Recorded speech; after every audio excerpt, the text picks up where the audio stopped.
The sun hung high over the manicured grass of the baseball diamonds on a bright Sunday in mid-October, casting long shadows that stretched across the infield dirt. It was a kind of morning where the air smelled of freshly cut turf and the distant, rhythmic pop of leather mitts catching fastballs. This was a world of youth baseball, a place where dreams of the major leagues were born in the hearts of children, and sometimes, unfortunately, where the tempers of adults reached a boiling point. Kelvin Green was a man who understood the heartbeat of this game better than most.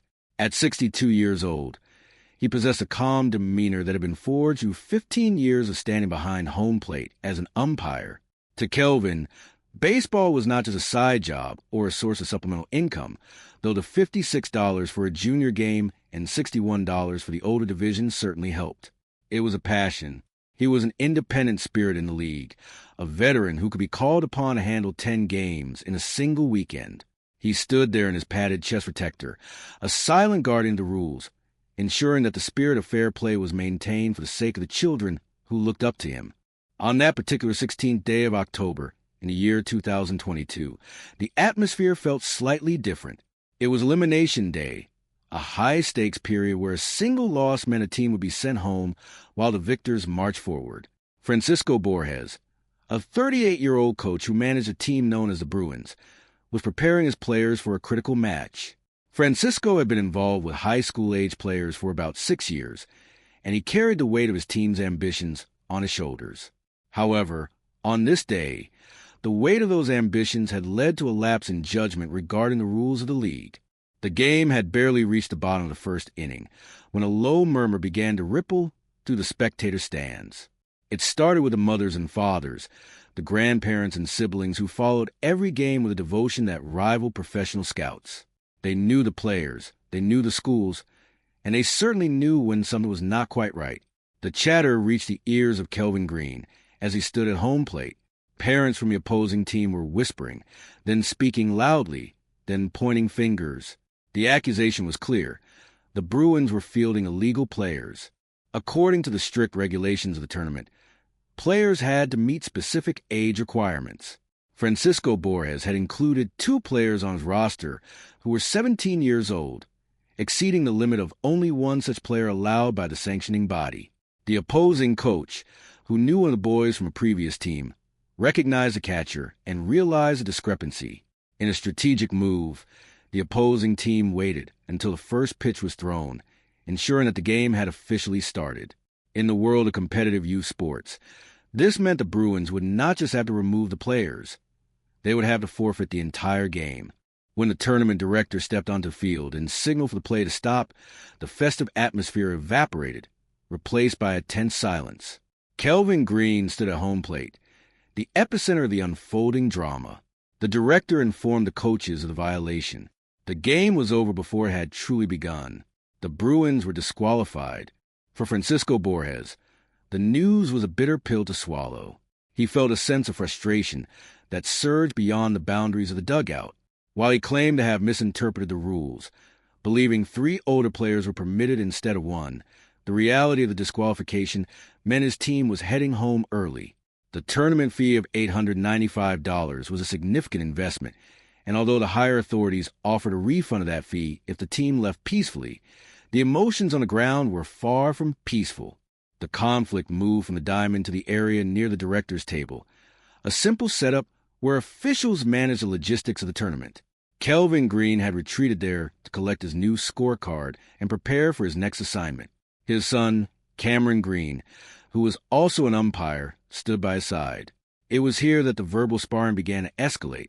A group of 5 or 6 parents from the Bruins joined Francisco, demanding refunds for the $8 entrance fees they had paid to enter the facility. They felt cheated by the sudden end to their day of entertainment. The male tournament director, seated behind the table, attempted to explain the situation, but his words only added fuel to the fire. He pointed out that the team had been caught cheating, a word that struck Francisco Borges like a physical blow. The coach, driven by a protective instinct for his team and a sense of wounded pride, moved around a barricade of tables with an intensity that signaled trouble.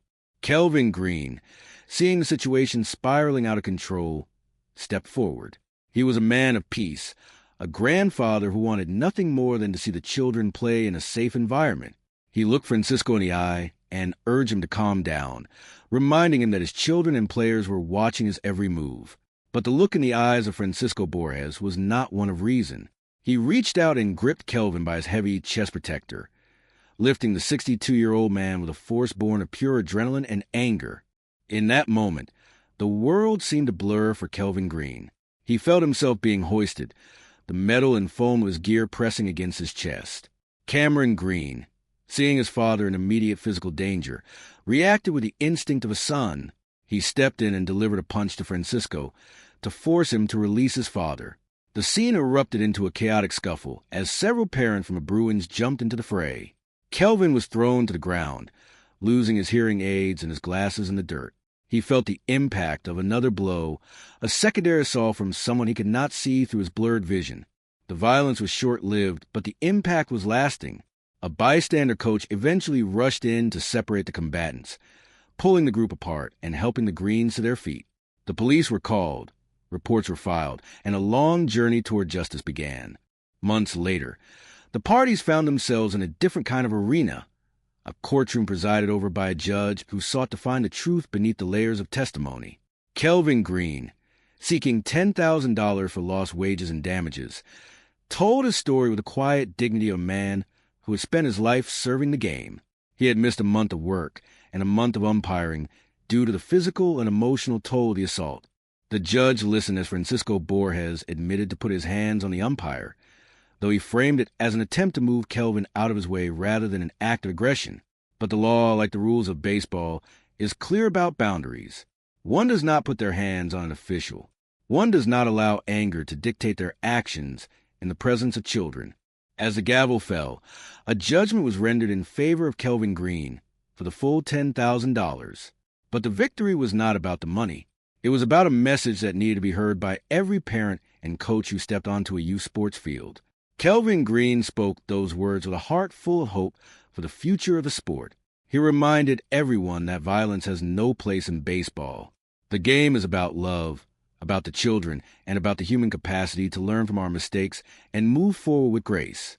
He told the court that when you come support your kids, you should be there to lift them up, not to harass the officials or get into conflicts with the directors. If you make a mistake or if your team is disqualified, you take your lumps and you go home with your head held high. It is a lesson in sportsmanship that transcends the scoreboard and the final standings.